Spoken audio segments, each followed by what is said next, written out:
প্রিয় বন্ধুরা, একটা সময় শখ করে বানিয়েছিলাম এই পুঁতি আর পাথরের গাছগুলো। আজ অনেক দিন পর নামিয়ে পরিষ্কার করতে গিয়ে মনে হলো এগুলো শুধু গাছ না, আমার অনেক স্মৃতি জড়িয়ে আছে এখানে।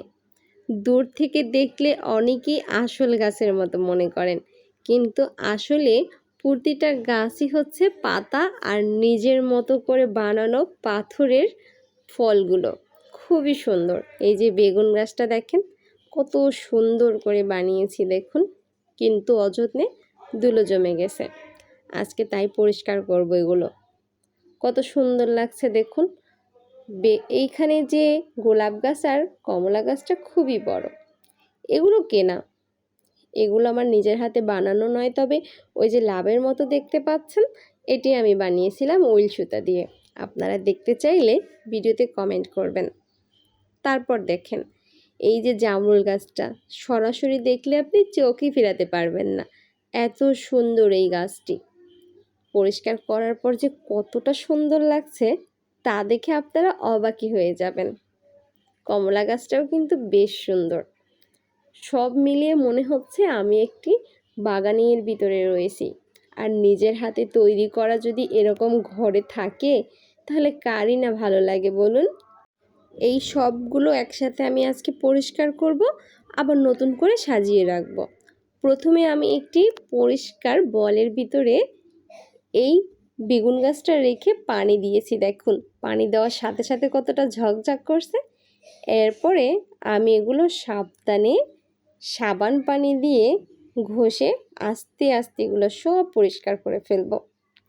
বন্ধুরা, নিজের তৈরি জিনিসপত্রের যত্ন একমাত্র আপনিই করতে পারবেন। সব গাছগুলো পরিষ্কার হয়ে গেলে আমি এগুলো আবার নতুন করে সাজিয়ে রাখব। এগুলো আগের মতো ধুলোয় না, ঝকঝক আর নতুনের মতো লাগবে। হাতের তৈরি জিনিস যদি তুমি নিজে যত্ন করে রাখো তাহলে তার সৌন্দর্য আর মূল্য দুটোই বাড়ে। নিজের হাতে তৈরি জিনিস হাতে সুন্দর করে রাখার মতো একটি আলাদা শান্তি আছে, কারণ তুমি যত্ন নেবে, তোমার জিনিস ততই বেশি সুন্দর থাকবে।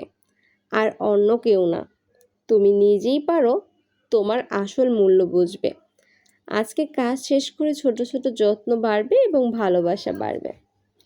দেখুন আমি এই গাছটাকে ঘষে ঘষে পরিষ্কার করছি এবং শুকানোর পরে দেখেন কতটা সুন্দর লাগছে। এখন আপনারাই বলুন যে এই গাছ কতটা সুন্দর এবং কতটা ধৈর্য সহকারে আমি বানিয়েছিলাম। মাশাআল্লাহ, অনেক বছর আগে বানিয়েছিলাম। এখন এগুলো শুধু যত্নে থাকবে আর স্মৃতি হয়ে রবে। আপনারা কমেন্ট করে জানাবেন কিন্তু কেমন লেগেছে আপনাদের কাছে এই গাছগুলো। অন্যান্য গাছগুলো যদি দেখতে চান তাহলে কমেন্ট করে জানাবেন। এবং জামরুল গাছটা বিশেষ করে, এটা আপনাদেরকে আমি দেখাবো পরের ভিডিওতে। সেই পর্যন্ত ভালো থাকুন, সবাইকে ধন্যবাদ। আল্লাহ হাফেজ।